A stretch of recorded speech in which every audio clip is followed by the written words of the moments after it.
Hello, Simone. I'm excited to be here with you today. Today, we are going to be talking about the way that our society used to be. And I don't mean like in Roman or ancient Greece. I'm talking 1950s, 1920s, much more debauched than it is today. The areas where sexual norms are tightening rather than loosening. And we're going to try to build a model to understand in which areas do sexual norms seem to loosen over time and in which areas the sexual norms seem to tighten over time. So just to throw you guys in the deep end here, if you're like, wow, come on, things couldn't have been that much more sexually loose in like the 1950s. Well, around that time period, we'll get to the specifics later in this, around 40% of young men participated in mutual masturbation with other young men. This was normal. If you have 4 grandparents, you're dealing with what, like why did you have to take it there? Chance one of them did this. Given that all of you have 4 great-grandfathers, that means there's an 87% chance that one of your great-grandfathers participated in something like this. I'm gay. In today's society, basically no guy does this. This is like only for gay guys. Okay? I don't even know if it's for gay guys. I don't know, man. And this is something if you're like, wait, is this continuing to happen? It happened to me when I was going through with an AI asking like where his sexual norms tightened. Yeah. And it's like, well, of course, a long time ago, they used to have public showers in schools for the boys and the girls. And now it's all private stalls. And I totally remember in my high school gym, there were... I remember this too. I was like, what? They got rid of that? Well, we never won. We all changed for gym class, but we didn't show each other, like we changed very carefully, and there were showers, and I always wondered why, because we never used them. I remember when they had that at my school. They had that in every school I ever attended. I never once used a public shower, despite it being in every school I ever attended. And somebody could be like, wait, what? It's like, because these norms were already changing within our generation, that I knew it was weird to be naked around other boys my age. And I didn't want to do that, even though the facilities were still structured that way. And a lot of the schools that are doing these changes now are saying, well, if we leave them the old ways, no one will use them. Right? I mean, that's fair, because no one used them at my school. It was wasted space. Yeah, no one used them at my school anymore. They were from like a previous era where, and I've seen shows, like apparently this was a thing that happened at one point in human history. And I think that if you were on like maybe the football team or something, there might have been some norms around using them. Like if you got like really sweaty and gross in whatever sport you were doing, maybe they used public showers. But even then, I can't imagine they use them in the girls' rooms. Had you ever seen a group of girls using the public showers at the same time? So on swim team, we did all use the shower, but we never took our clothes off. We showered in our swimsuits. Oh, fascinating. Yeah, and that's why it's really weird with that one. Like there are stories of that one trans swimmer just having their junk out in the women's locker room. Yeah, because dude, like we didn't even have our tits out in the locker room. Like it was just the most you'd ever see was the most you'd ever see out there. Or the what? Lindsay Thomas, right?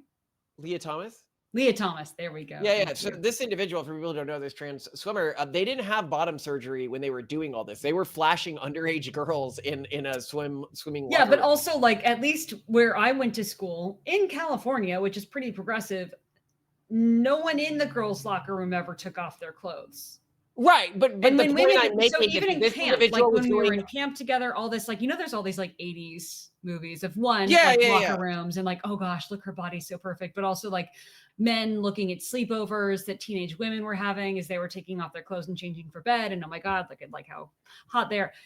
No, if I saw someone else changing clothes and I did exactly the same thing, you would change under a sweatshirt.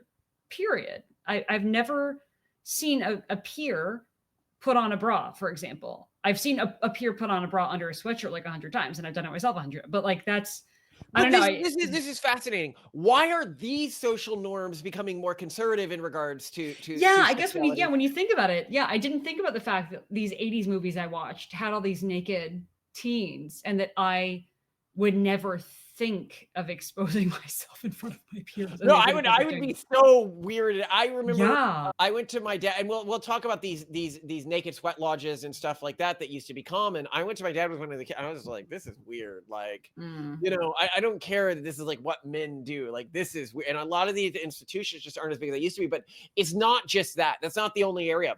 Another big one, what actually inspired this was a Kirsha piece. This is the VTuber who went through this cancellation recently. So I went through a lot of her backlog, and one of the episodes I found particularly interesting was on how normalized having sex with donkeys is in the Cartagena region of Colombia.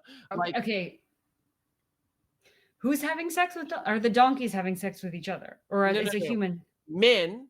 Men. Typically considered that your first sexual partner is a donkey. Oh, but are you going to like pick up diseases from that?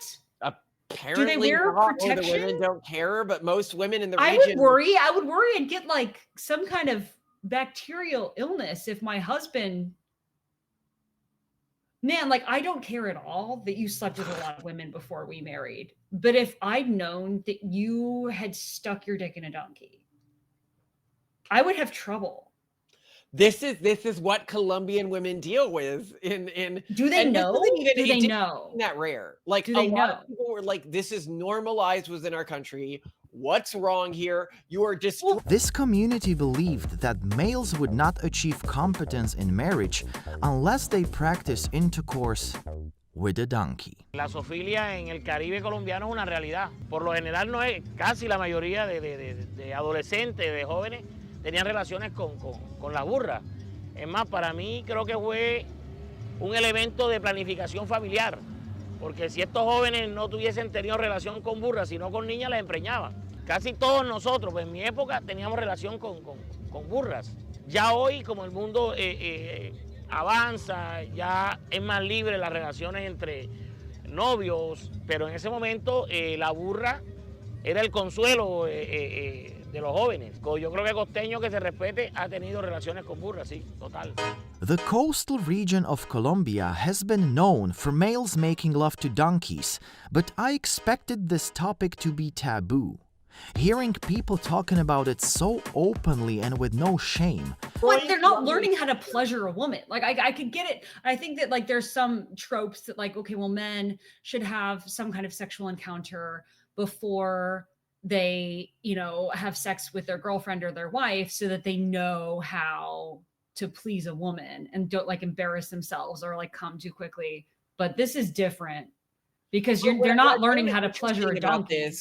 Was, well, look, I can see, look, a lot of regions have gotten, that are rural regions like Wales, have gotten this stereotype in the past. It was the common thing about Wales. Okay, so what first you were saying this was what, Colombian? And now you're saying it's Welsh? Yeah, but in Colombia, it up until modern times, like video cameras being able to go in, it's like, oh, this is a guy who rents out his donkey.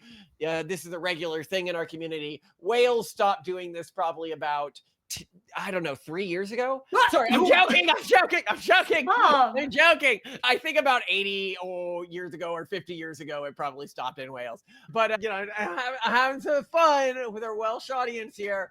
But, you know, and this was not just in these countries, it's also in the United States. So this is one of the only paraphilias or fetishes that has decreased in commonality within the United States. Is this time. I don't know though, because I feel like there's this underground tendency of people to fix on this. Like, okay, so if I quote from our book, okay, Kinsey's study back in 1948, this is a Pragmatist Guide to Sexuality, anyone who wants to read it. So in 1948 found that 8% of men and 3% of women had sex with an animal.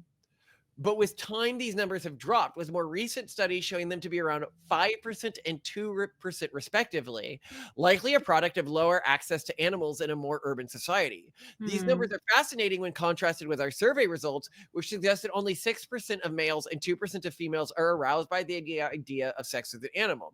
If this data is accurate, this indicates that 87% of people who are aroused by the idea of sex with an animal have tried it. Now, so a few notes here. It used to be almost 10%, so almost 1 in 10 men in the United States in 1948 had sex with an animal at some point in their life. Okay? That's a lot. Yeah, part of what I worry about, though, just from like stuff I've seen around on the internet, is that a lot of women are intimate with their dogs, but they're like, it doesn't count. Well, that's decreased. It's gone from 3% to 2%. No, it does happen. So most zoophiles who are intimate. I don't think they identify as zoophiles. It's just something that happens to them sometimes. That's well, okay, but it's usually because remember we went down this whole rabbit hole where you were like, there's these people who are into dolphins, and I'm like, no, they're not. You're like, yes, they are. Look it up. And then somehow we ended up on people into dogs, and I discovered this whole long lectures on like the operational logistics of how this is carried out in modern society. Yeah, as detailed in this case, that the rabbit hole we fell down was by an Italian dog breeder by trade, but like, she revealed this was a bigger community than I thought. So I don't know. Maybe this was like a big part. It sounded like this was as big a part of her life as like polyamory is for polyamorous people. No, like 100%. This woman was thoughtful. I don't know how I found her through a dolphin affinity. It was a fascinating, because we were at a wedding and we were listening to this like a long drive on Texas back roads, and I'm reading to you in her broken English. Anyway, I don't know. I feel like I think, and this is something that I always hesitate with when it comes to women in sex research, is they're like, it's not porn, it's romantasy, but no, sweetie. It's yeah. So no, but the point I'm making here is that this is another category where even within the United States, sexual mores were much, much, much looser historically. And so we're getting a few categories here. Bestiality is one where it's become a lot stricter, and public nudity is one where it's become a lot stricter. The interesting thing about the bestiality one is if you go to the Kirsche show, she talks a lot about like Tijuana donkey shows. This idea that like, wait, okay, so they didn't just use the donkeys, they watched other people using the donkeys. Well, Tijuana donkey shows appear to be a myth. They are not recorded until the 1970s. Okay. And if they existed, they might have been a faked thing to sort of get drunk tourists excited. Because it sounds like something that would happen at a debauched Roman Empire collapse party, if you know what I mean. Right, but I'm pointing. People will report having been to them. There's some stories of like some former, but there's really no hard recording that this was ever a thing. And if it was as common as people like today pretend it was, we should have some record of it, especially given the extensive records we have of this happening in Colombia. So why wasn't this recorded anywhere in Mexico? So that appears to be a myth. But people in comments on Kirsche were like, well, my grandmother told me about going to one of these. So, maybe given the comment, again, 1 in 10 men in the 1940s had done it with an animal, right? I think, yeah, but I do think a big part of this, though, was like animal availability. I bet that if men had the same rate of exposure to animals now. Yeah, actually, that's a good point. Yeah. Men do not have as much exposure to animals they would like having sex with today as women do. I don't know if they would like having sex with if it's a wet, warm hole. Well, I don't think that men are like interested in dogs in the same way they're interested in something like horses or sheep that are like. Dogs. Well, just if we're talking about morphology and like what you as a man or woman would want to use to pleasure yourself, women obviously shouldn't go for donkeys and horses, but dogs. And as this woman in her detailed analysis, the Italian dog breeder who really liked intimate relations with dogs pointed out that there are specific breeds whose special parts match the size of human special parts. So she went for that. So like women, I could see, even when it comes to like not just dogs going down on a woman, but like dogs doing more than that, like they make sense. Whereas dogs, sheep, like larger animals don't make sense. But a larger animal from a man's perspective, even considering their height, are kind of perfect. Yeah, which is why I think that this went down much more for men than women. As you saw, it was the statistics. Exactly. Yeah, because dogs are, I mean, even now it's like fur babies, like they're pervasive in households, and especially households where women are alone and they're not being watched and they're the thing that really shocked me is that 87% of people with this kink have tried it. And I guess it's just because it's so hard to police or do anything about, right? Yeah, and that's the thing, who's gonna know? Well, and 72%. Oh God, if dogs suddenly get some AI ability to talk. Oh, that's not going to be fun for these people. All the pet owners are going to be like, no. White progressive women living. Yeah, so 72% in one study responded to not seeing anything wrong with this. This is today, and 80% claim they believe the animals had offered consent. So this is just so you know, people who engage with it, why the engagement rate is so high, because they just don't see anything wrong with it. And like, I can make all the consent arguments I want, but like I eat veal sometimes, so like the point I'm making is that our society has an awful lot of concern for the consent of an animal when somebody wants to F it, but not a lot when we're torturing. If people don't know what veal is, it's basically tortured baby cow. You see, with veal, the whole key is keeping the cows chained so they can't walk around or get any exercise. That way, their muscle tissue stays soft. Wait a minute. Veal is little baby cows? Yepper. Then why the hell do they call it veal? Well, if we called it little baby cow, people might not eat it. Yeah, I wouldn't have. Me neither. Oh man, look at that one. It looks delicious. What? Succulent and juicy. Can we have a free sample of these too? Not a lot when we are factory farming it, and I think that's a little hypocritical. That is, yeah. So I think if you could ask an animal what they would prefer, to be veal or to be someone's special times partner, I mean, I know what I would choose. Yeah, no, I mean, absolutely. If humans get enslaved by aliens, yeah, I'll be the other one. I genuinely hope that it is weird alien Kirks where they're like, I wanted to go out in space and screw green chick. They're like, I want to go out in space and screw white chicks. Yeah, instead of force feed and then eat them. I'll choose the other one. Yeah. All right. So when we were talking about the Colombia thing, Gabriel Garcia Martinez works like 100 Years of Solitude allude to such practices in rural settings. So this is a famous Colombian poet. Yeah, I read his work in Spanish class. That's crazy. Yeah, so he talks about doing this. Oh. So that's how common it is. He has a Nobel Prize, by the way, I think, in like literature. I mean, if he's covering the truth, that's the truth. That's fine. In the U.S., remember I talked about that mutual masturbation thing used to be common? Who talked about that? You were telling me earlier today. Who Kanye West talking about childhood experiences with young person his age that would be considered vastly inappropriate now. And he's out there not only talking about it publicly, but referencing it in songs. So. Here's another fun one. Stag parties. Have you heard of these? These were popular. Are these bachelor parties? They're a form of male-only parties that were common from the 1910s to the 1950s, in which a group of men would watch pornographic films together.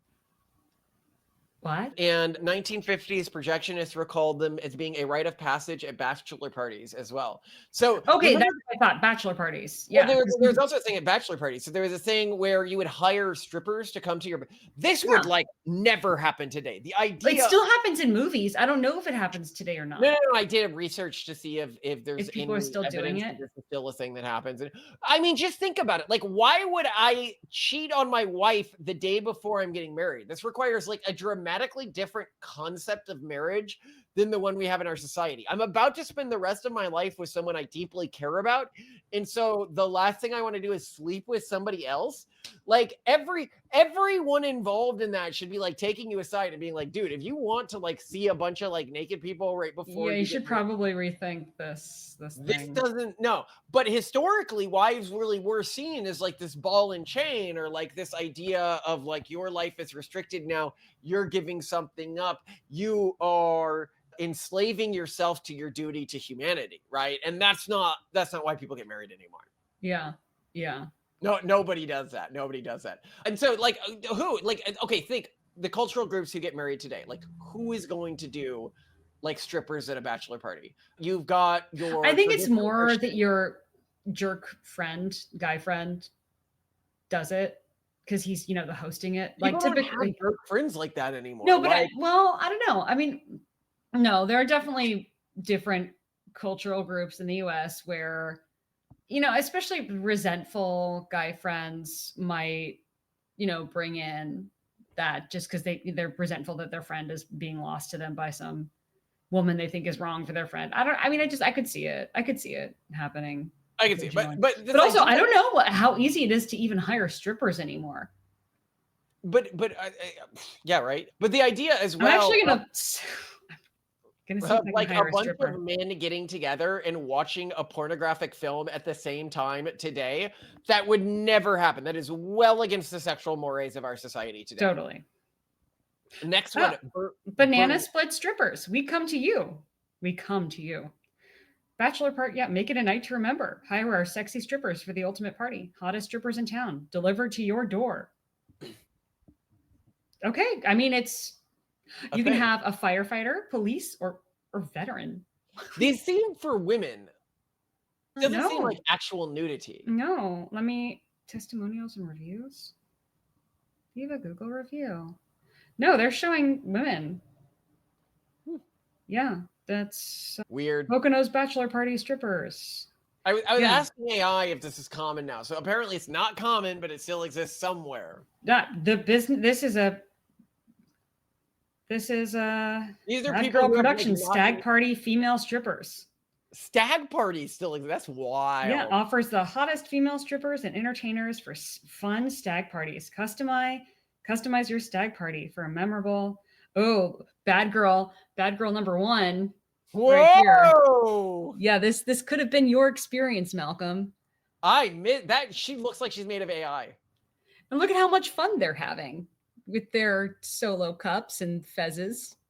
That doesn't look fun at all. That looks miserable. I do not want to watch some other naked women. I can see naked women on the internet. I don't need to invite them over to my house. But no, Simone. So next crazy thing that used to happen. Okay. Burlesque shows, which I'm sure many people are.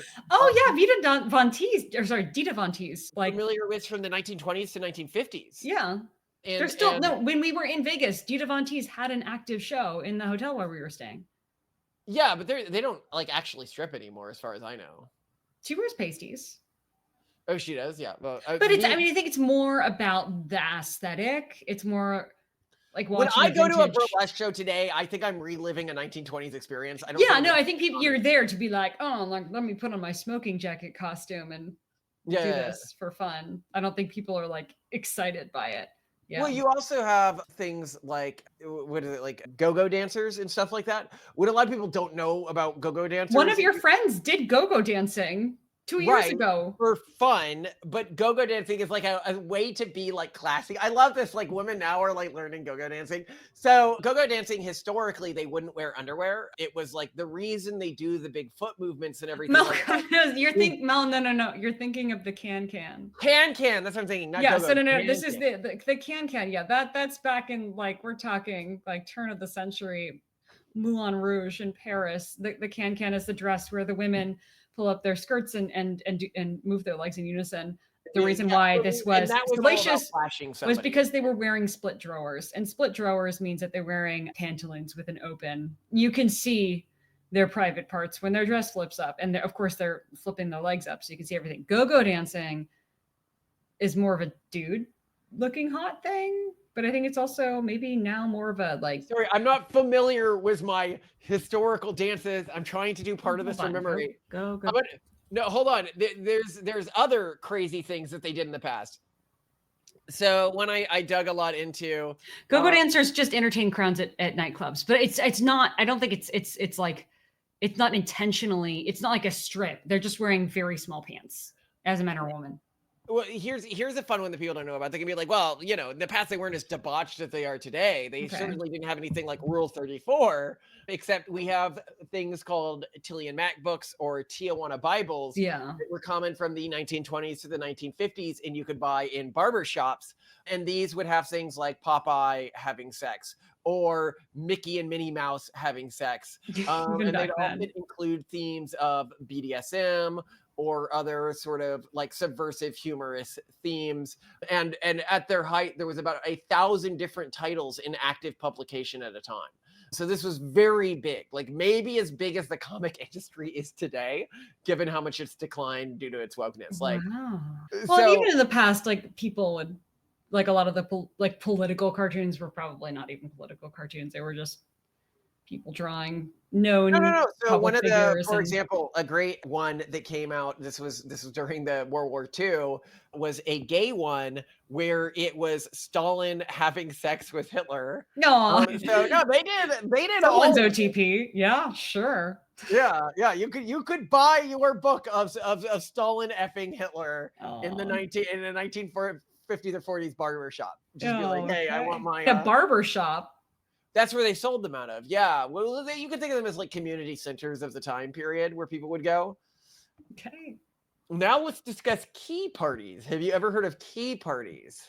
Okay. I think I've seen in some like teen drama, soapy show, some kind of secret society where you get invited and go to some house and everyone's wearing masks that don't actually cover their faces and having sex. Is that or no? No.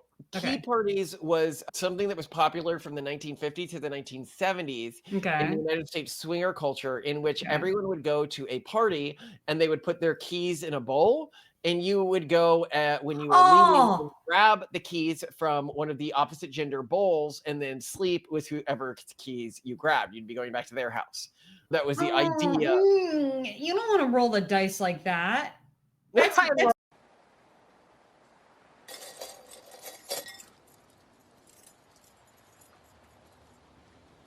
like that's worse than a consensual non-consent party. I mean, at A-list parties, you got the armband indicating what you're into. Well, this is before the AIDS epidemic. I don't care. What if you're not what if they're not hot? Well, I know, I hear you, but the point I'm making here is one of the things that I think led to a lot of this like true promiscuity to die down. We'll talk about the free love movement in a bit. Was the AIDS epidemic, in which it was just like, no, you don't want to go to a party without testing people and have sex with random strangers. Where we have better entertainment options. Yes, concern about STDs arose more, but I think the much bigger thing is there's so many more fun things we can do.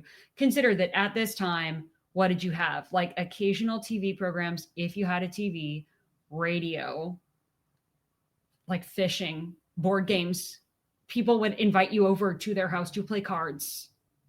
I could see sex being a lot more appealing back then. I mean, what else are you going to do? And also, like, you don't have to even work. Like, you and I are like, well, we could have sex or we could work more. And like, this is a crucial time in human history. So like, often the trade-off is like, should we be working or should we have sex?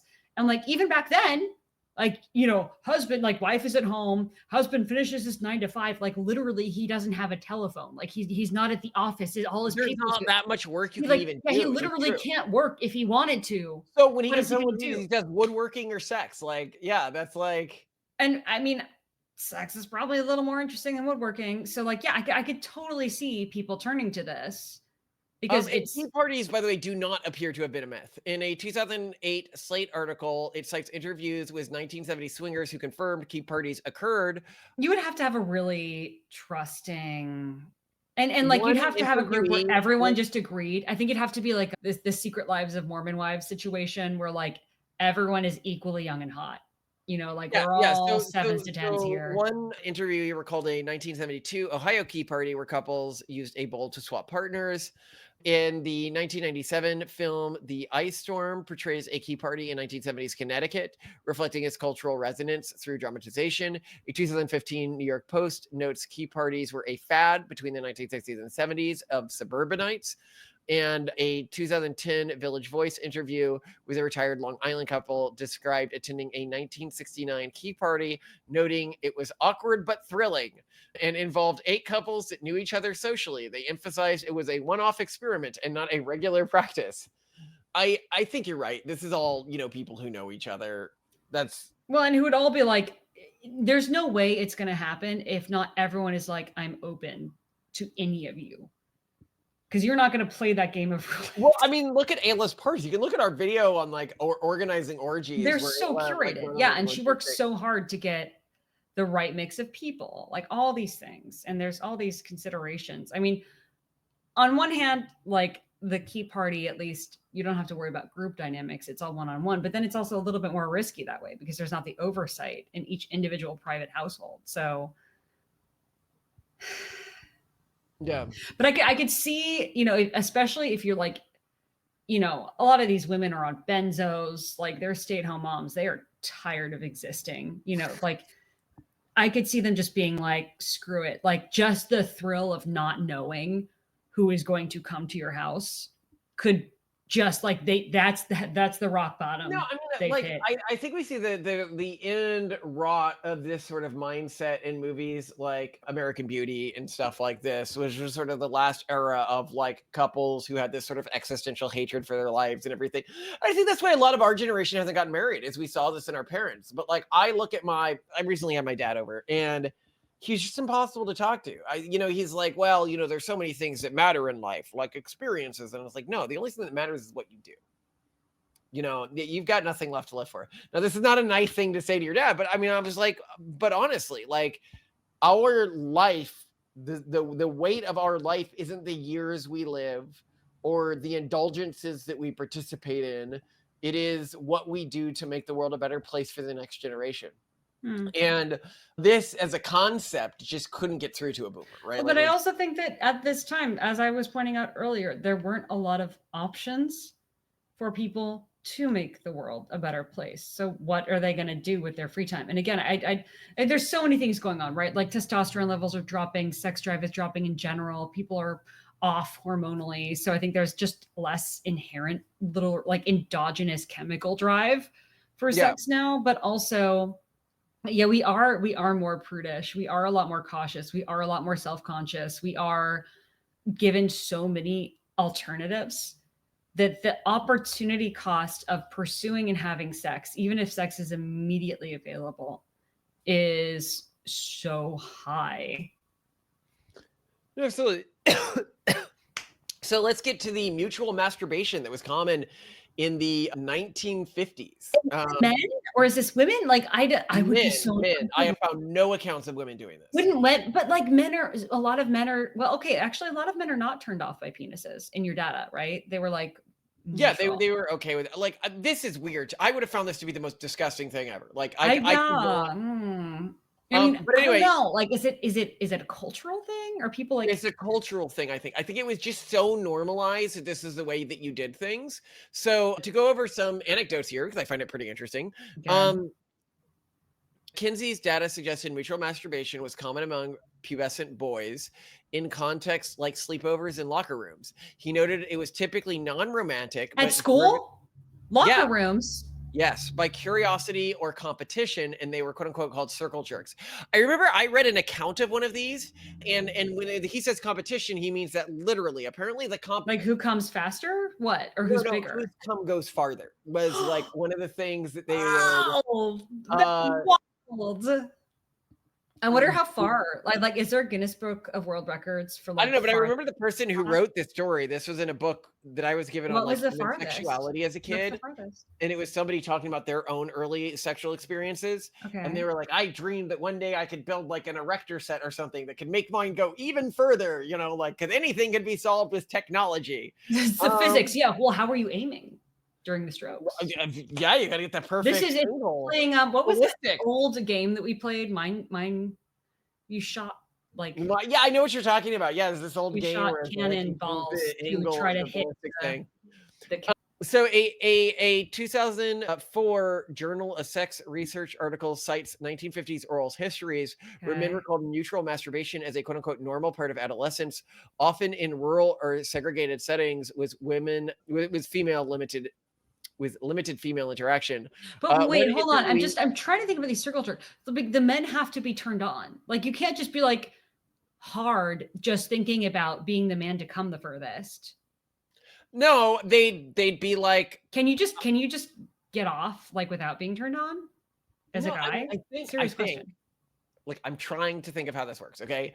They're very young. They're only, keep in mind, their arousal levels are very high because they're so young. So like they just need to think about like boobs and then like they're good to go. It wouldn't normally turn them on. There is a bunch of friends, right? Like one interviewee described it as just fooling around, not a big deal, in a 1950s Iowa farm community.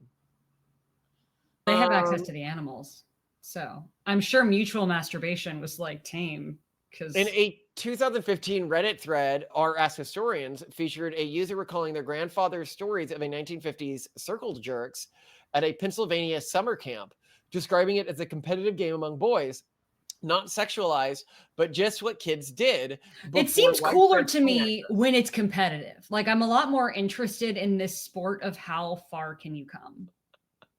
I think that is a lot. I love that you're like, but logistically, how did it work? Well, I mean, you know, as soon as you bring that into it, you know, like now this is about skill. This is about precision. This is about physics. This is about health. Like, I mean, they're timing their frequency of emissions. Yes, yeah, you gotta eat the right things. You gotta drink the right things. Performance athletes. Okay, so here's another crazy one, which I for AI couldn't figure any of this out for me. I had to like ask it like, okay, like you're making AI so uncomfortable with all this, right? Like, so another one that was common historically was group porn viewing, where there were. Now this is like those theaters that you can sometimes still drive by in old cities. Right? Where like the thing that made me aware of this was Pee Wee Herman, the actor who played him, ended up basically Paul Rubens having his life ruined over being at one of these, which I've always felt so bad about it. You're going to basically he was masturbating, quote unquote, in public because he was masturbating during a porn movie theater viewing. Oh, that doesn't count. I'm like, what that does not everyone there count. knows why they're going there.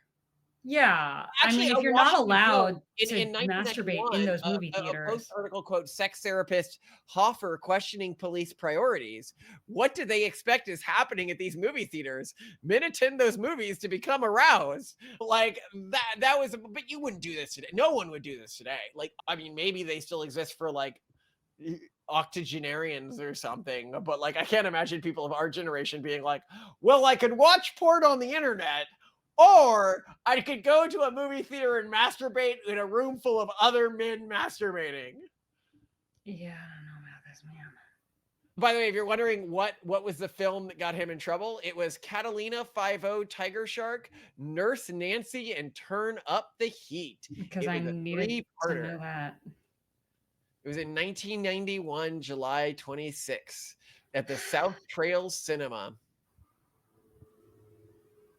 He was fined for $50 and 75 hours of community service, and it completely destroyed his career. And he was such a good actor. I feel so bad about this, like, honestly. Yeah. But that also shows like this, you know, diametric, right? Like society was okay with these theaters existing. This is a common thing back then that people did. But if you were caught and the police did regular stings, it could ruin your life if you had a public career. Yeah. Ugh. Man. Now here's another fun one. Uh-huh. Okay. Yeah. Okay. Yeah. So we're going to talk about female and male nudity, because it used to be much more common. In the 1960s and 1980s, public displays of female nudity, particularly toplessness, were more socially accepted in certain contexts, such as beaches, festivals, and media compared to today. Yeah. During the sexual revolution, modesty norms were loosened, and topless sunbathing became common in Europe, Francis Couture Azur, in certain parts of the USA, e.g. California's beaches in the 1970s. In the 1970s, New York City had topless dancing bars in clubs, and it was legal into a 1986 ban per New York Times article. Venues like Paolo's Retreat, a 1970 swingers club, featured open nudity among men and women as part of the era's sexual liberation. Yeah. And in 1964, introduction of the monokini, a topless swimsuit by designer Ruby Gernich, was celebrated as a feminist statement, with women wearing it publicly in Los Angeles and New York per a 1964 Life magazine feature. Okay. Arrests were rare and often overturned. In fact, at Woodstock, festival attendees record women going topless to the 1969 event, describing it as liberating and normal, unlike today, which is kind of crazy. Yeah, but when we did it, we actually stood for something. I mean, remember Woodstock, Sharon? We actually did something there.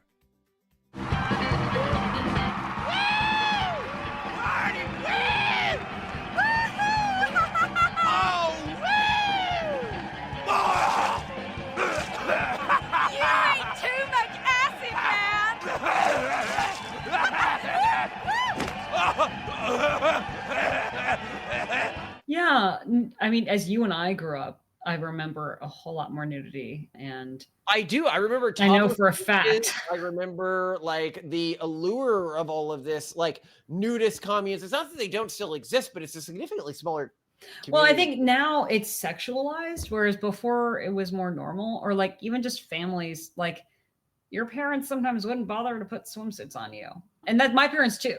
And there are photos from like, oh yeah, I remember at the island, like all of the Bahamian kids would swim naked. Like, yeah, because like, why get your swimsuit dirty? Why buy a swimsuit? You know, why, you know, there are elements of it that make a lot of sense. And yeah, it's just, I think now we've become hypersensitized to sex in many ways. You know, we're like, oh, this is a big deal, which is interesting. Yeah, I guess I never thought about the fact that really society has become a lot more conservative in terms of clothing. It's not just that. So also public like events where everyone is expected to be nude were much more common historically. A 1940s Life magazine feature on women's bathhouses described nudity as practical and social, with women chatted openly while bathing. Well, no, that's still the case in onsen in Japan. In Japan, but not in the. I've been to, like, as I said, as a kid, I went to like a naked like hot spring in the United States, and I remember feeling deeply uncomfortable. And I would be very surprised if it was still naked or not like a weird thing for it to be naked in the United States. And in Japan, when I've done this, it's been like deeply. I have not enjoyed this. This culturally for me, I was raised never wanting to be naked around other men. Or I don't know. I mean, like as a kid, I guess when you became a teenager, right? Just in case you're wondering when the height of the nude beach phenomenon was, it was in the 1960s. In oral histories from the 1950s and 60s, college women cited a 2005 journal in social history recall communal showers being a routine and embarrassment rare. And a 2015 Slate essay by a woman recalling 1960s YMCA swim classes described nude swimming as mandatory and uncontroversial. So nude swimming was at the YMCA. Then you have that's also not serious swimming, because you need to streamline your body to be a good swimmer. You don't want the drag. Who you are as a person.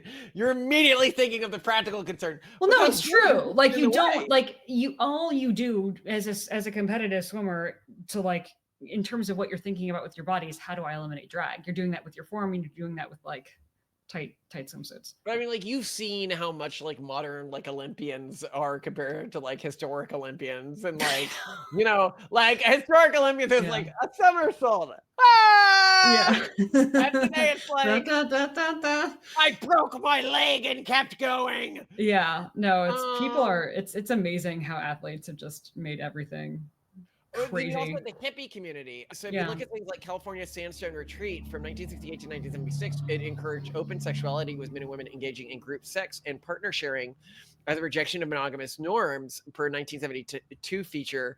These communities, for example, by Life magazine in 1970, estimated 2,000 U.S. communes with 50,000 to 100,000 participants. Golly. In these, like, sex sharing communes. Well, you know what? I'd also be interested to know from like Burning Man veterans is nudity at Burning Man less of a thing now? Because it was pervasive even when I went in 2005. But maybe now it's just not. Maybe people aren't, you know, walking around Burning Man naked anymore. I wonder. I think part of it's also an awareness of skin cancer as well, though. Like, you're covering up not just because you feel self-conscious, but because the world itself is hostile. Like the male gaze is hostile, the female gaze is hostile, the sun is hostile. Everything's just out to hurt your body. So you must cover it up. Yeah, and Grok says Burning Man nudity has gone down dramatically over time. What? How does Okay, Grok. Yeah, this is what AI is telling. No, I can totally see that, right? Like it starts by being super countercultural. You get more people, and now it's like the new Coachella. Yeah, and now there's like 5 or you'll see a few nude people a day, but they're more like exhibitionists. 5. Damn.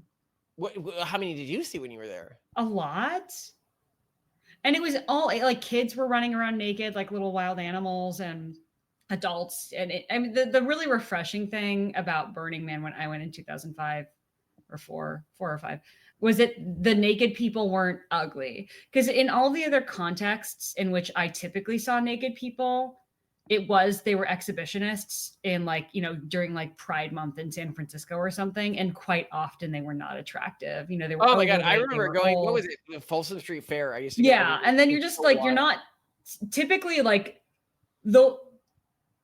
Like I don't know. I think at Pride related events, the people who go naked are not attractive for whatever. I don't know if it's like the attractive ones know they can charge money for it, or for Cenobites. We've talked about this before. Anyway, Cenobite lifestyle. Okay. Yeah. But what was unique at Burning Man was the naked people were on average fit and attractive and like fine. It was not weird. It was not like creepy. It was just, hey, you don't have to wear clothes here, so do it.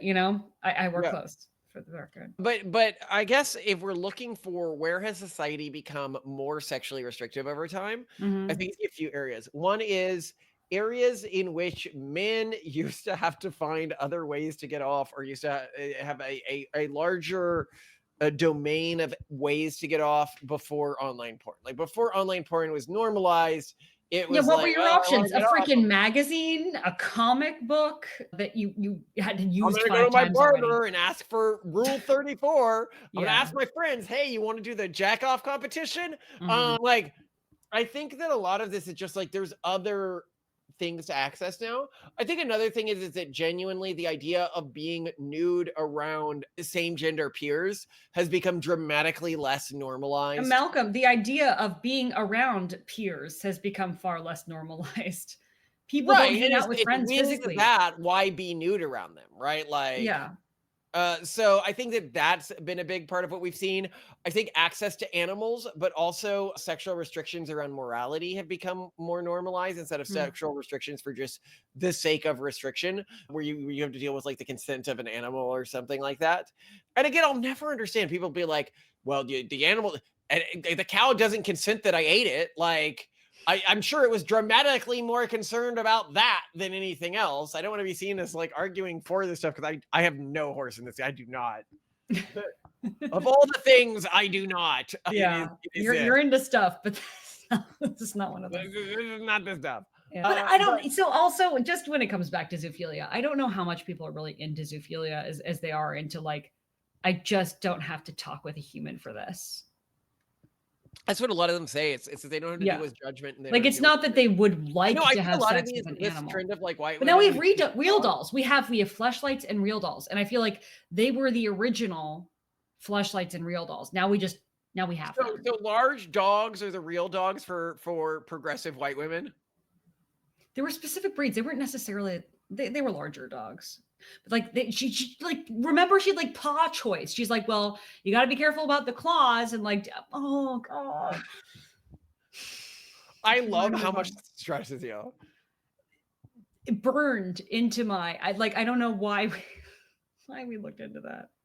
There are some things you're never gonna forget. It's a really interesting topic to explore because we always view our grandparents' generation as being like these moral saints, and I'm like, like 40% of men participated in circle jerks of that generation. Like they were not the moral paragons we see them of today. I don't know though. Like the competition element turns it for me into good, clean fun.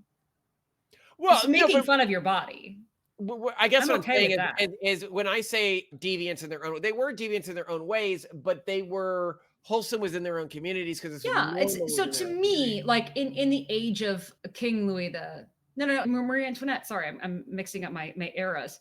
The French court was very young. And one thing that they did to amuse themselves was have farting contests on who could best imitate the sound of like a fine trumpet. And I think this is like, I'm putting these things in the same category of just like body humor and people being bored. I think it's like a key party is very different. It's turning to specifically sex as entertainment. Mm-hmm. So yeah, I don't know. Yeah, I find all this fascinating to go into because it's something that I hadn't considered. Well, and how I think, debauched the past used to be. Well, and this definitely slots in to people's recognition that Gen Z and Gen Alpha are quite, in many ways, showing signs of extreme prudishness, if not at least religious conservatism. Well, no, like it's a combination of sexlessness, religious conservatism, and prudishness. Mm. But I think there's a big difference between being a full Cenobite, which some people of this generation are, just like absolute, like anything goes. I'm going to dedicate my entire life to arousal and self-validation. Yeah, except here's the thing. No, if you are more fully pushing toward hedonistic pleasure in our age, you are not going to pursue sex because sex exposes you to potential rejection. It exposes you to potential physical discomfort. It has logistical complications that involves a lot of tedium, huge amount of tedium. From the hedonists, they end up becoming lewd tubers. We did the Anna Valens episode where we like discussed the life of a Cenobite, somebody who went down this path. And she has eventually withdrawn from public life and just does online stuff because she has too much rejection. Well, and because, the most hedonistic choice now involves zero sex. It is not the most hedonistic choice. So I think really in the future, sex is going to be a self-identity based thing. It's not going to be for pleasure. No, I agree. I agree. As we get these AI worlds, these VR avatars, etc., VR avatars, I think that people who are seduced by a lifestyle of hedonism are always going to have better options. Mm-hmm. And sex will be like a diligent thing that's done between like granola husband and wives to have. Yes. Kids. Yeah. No. And it's so funny because one of the catchphrases of Noor Siddiqui, the founder of Orchid, which does polygenic risk score selection, is sex is for fun, IVF is for babies, or something like that, right? Like just like that kind of distinguishing future trend. But sex is for fun is out. Like we've already passed that. We are in a post-sex age. And I don't think people realize, I didn't realize until we had this conversation, just how far into that we were, that we are no longer, we as kids, like 1 billion years ago, because we're so freaking old, didn't even use the shared shower locker rooms of our high schools. That's crazy. Yeah. It's wild to think about where society is going, but I think it's better. I think a society where sex is a duty, as it was historically, is better than a society where sex is an indulgence. You said duty. For both men and women, because they always know that anything else they can do is going to be more arousing than sex because they got the VR environment with anyone they want, you know? I know. You can no matter if you're male or female, there is some tech-driven solution that will be better at optimizing for physical hedonic pleasure. Well, I think that cultures that can't do this recontextualization are going to go extinct. Cultures that still try to tell people, as we saw with many cultures in our own generation, a lot of these Christians are like, well, if you wait for marriage, it's going to be better. And then they were like, wait, this isn't better. This sucks. Like sex isn't that good. Why did I build this up? Because that was the thing you were supposed to be doing. It was supposed to be doing, you live a life of sacrifice for the next generation. No. Well, and I think other religions, though, like one of our favorite ex-Mormon influencers bemoans the extent to which the LDS church communicated to young women that sex wasn't going to be pleasurable. If anything, it was going to be painful. And here are things to prepare for that. Thing to communicate to young women.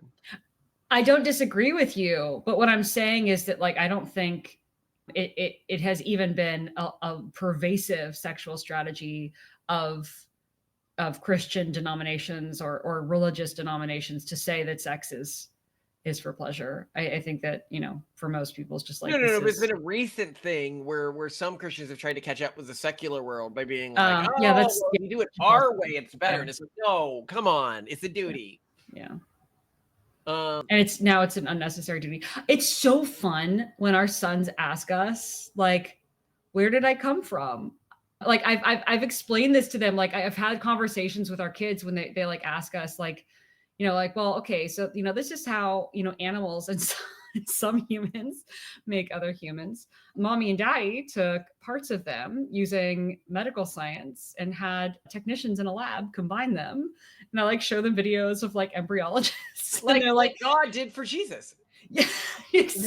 Because we know it's Joseph's sperm, otherwise he wouldn't be the Messiah, because the Messiah had to come from the Davidic line. So we know that God is an IVF doctor. It's just so cool though. Like I would have been so much more comfortable as a kid thinking that I was the result of my parents really working very hard to create me and using scientists and using testing and making sure I had every best chance, instead of like, oh, I got drunk one night and like, I know, right? Like love shot. So dinner tonight. We're getting close to the end here. Penang. Yeah, you're gonna have to wait because it's gonna take me a while to make all that. You doing Penang? Well, that's what you wanted, right? Of course is what I wanted, but if you want to do something faster or reheat something tonight, that's also okay. Do we have the German journalist coming tomorrow? Because I can do a big Penang batch when he's here. Yeah, he'd like that. I did that for the journalist. Okay, when is he coming? Is he coming tomorrow? Tomorrow. It's Wednesday tomorrow. Yes. Oh my gosh, time flies. Okay, so yeah, sorry, I was just checking my calendar. So then tonight, I can do. Would you like to do the mango curry, or would you like to do? Yeah, reheat the mango curry and put in some pineapple. Yeah. Okay, I think that is the correct answer.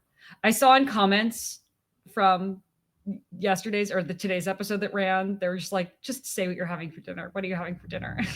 Oh, we didn't do it what we're having for dinner? They need that at the end? It's an incomplete episode when we do not discuss. No, because we do typically 2 episodes a day, and then we split them up to try to make them work on multiple days. So we're only doing the dinner conversation once for the 2 episodes, which is why. I'm sorry. I'm so sorry, you guys. You didn't get to hear what I'm having for dinner. No, but it's so sweet. Come on. We live in this world where people don't talk about. Your mango curry was really good, by the way. But you probably want to add a few of the red eye. The Thai. Yeah, absolutely. Yeah. Yeah. And they're still pretty good. A bit. Yeah. I'll add some of those. I will add. It doesn't need coconut milk. I'll just add pineapple. And we're good to go. If you want to add some coconut milk, I would not mind at all, because we got to get rid of that, right? And if you boil it down, that could be nice. I think I'll be able to use a lot of it if I make a big batch of Penang curry. So I'm not. Double check that we have the Penang stuff. I will, thank you. Because I'm pretty sure we never threw that out, even though it expired long ago, but I don't think it's going to go bad. Expiration dates are a scam. It's a conspiracy. It is a conspiracy. I agree 100%. In most cases, stuff every 8 years. Come on.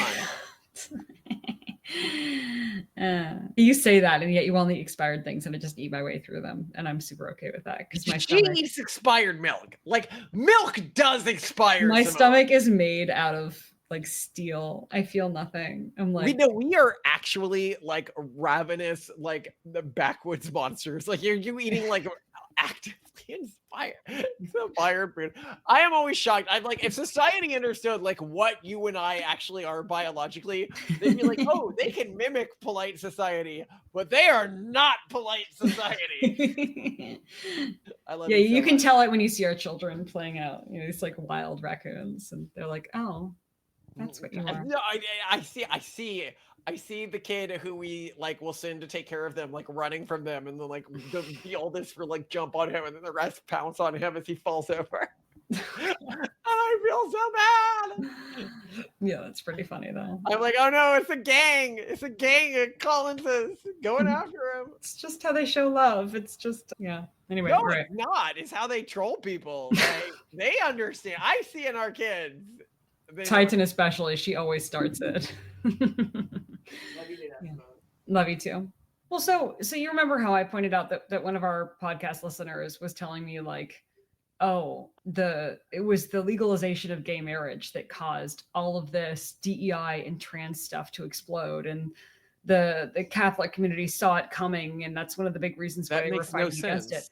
And I was like, that can't be. Like, I don't understand. Like, gay marriage has nothing to do with trans rights. And actually, the legalization of gay marriage did a lot to undermine the LGBT movement because it split off the real LGBT from the crazy ones. Well, so yeah, and I mean, I see that too. But I'm just like, I don't see how suddenly the legalization of gay marriage could lead to all these other things. But she pointed out, and suddenly I was like, oh, this sounds credible. If you're a nonprofit who has raised millions of dollars to legalize gay marriage in the United States, and then gay marriage in the United States is legalized, what do you do the day after it's legalized? You just like, okay, closing shop, or we're all done here. No, that's the thing. We have to shut down these organizations now. This is why, I have such antipathy towards these organizations, and why I think many organizations that historically served an important role in our country need to be ended. Yeah, they need to be spun down. Same with the government. I mean, this is something that you point out in the Pragmatist Guide to Governance in general, is that in an ideal world, organizations wouldn't last that long. They wouldn't get that big. This is a bit like saying we should be structurally racist as a society. So the organizations that were built to fight structural racism, still had something to fight instead of the crazy DEI stuff they fight for today.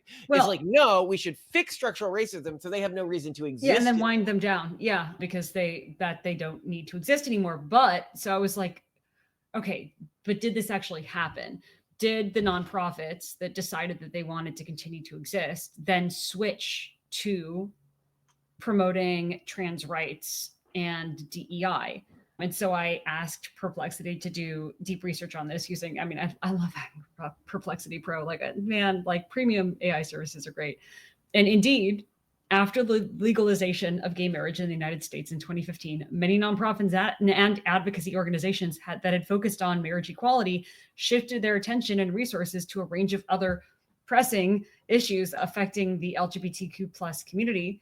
So they really did switch to 1, anti-discrimination protections, 2, transgender rights, 3, youth support and mental health. See how that went, making it a big thing.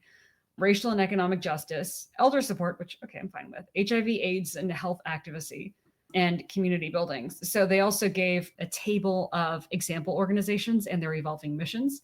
So Lambda Legal went from marriage litigation, and then after the legalization of gay marriage, focused on anti-discrimination, transgender rights, healthcare, immigration, and police misconduct, which all became very divisive issues in the United States during this period. Yeah. The National Center for Transgender Equality went from policy advocacy to legal recognition, healthcare access, and fighting for anti-trans healthcare legislation. Access means free drugs to transition. Yeah. The Trevor Project shifted from youth crisis intervention to expanded mental health services, suicide prevention, and advocacy for conversion therapy. Inclusive school policies is what they call it. SAGE went from elder advocacy to continued support for LGBTQ rights, fighting age-related discrimination. And the Equality Federation went from state-level advocacy to ending conversion therapy, protecting gender-affirming and reproductive care, and anti-discrimination laws. So it does seem that after gay marriage was legalized, that their attention was then just redirected to more extreme things, which we would associate, including youth mental health focus, which of course comes from a good place, but ultimately we argue made things a lot worse. Conversion therapy. Yeah. Yeah. Isolates people from their home culture. Not conversion into gayness, conversion into transness. This is what this thing is. And you can't talk someone into being gay, but you can't talk them into being trans. Okay, you gonna try that, Tyson? Go ahead. You can eat it all because I don't eat it anymore. Yeah, you don't want to eat any of your cotton candy, right? Tell me, do you like it, Bunny? I think I do. Yeah? So you can eat it all. Yay, I can eat it. Yeah. Look at your big blue cloud of cotton candy. Yeah, take a bite of it. Is it yummy? Yeah, take a bite.